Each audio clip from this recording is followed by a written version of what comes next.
سلام داملا حاجی میرزا، خواهش میکنم همین جمعه سوال گویید، سوال مرا جواب گویید. من زن دوم گرفتم، مرا میگویند که تو در جادوی این زن دوم افتادی. من باور کردم و او را 3 طلاق کردم. چی روایت دارد؟ روایت شامینه که خورده خدا در قیامت میکنه.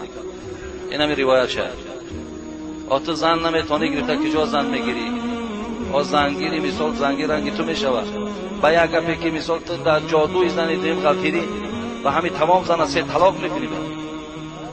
این دو زنگی کاری هر کس نیست. هر کس هم دو زنه شده نمیتونه. ایده خیلی جگر رنگی گاو در کار که 2 زنه باشیم 3 زنه باشیم. این خیلی مرده که بگیم خوبه های دلسوزه، برای ملت هم دلسوزه. امروز ای که قدیره ده زنا کردن میگردن و نامشون زناکار میبره صاحب خانه و درش میکنه، با یک عائله دیگر یاردم و کمک میکنه، گنده است.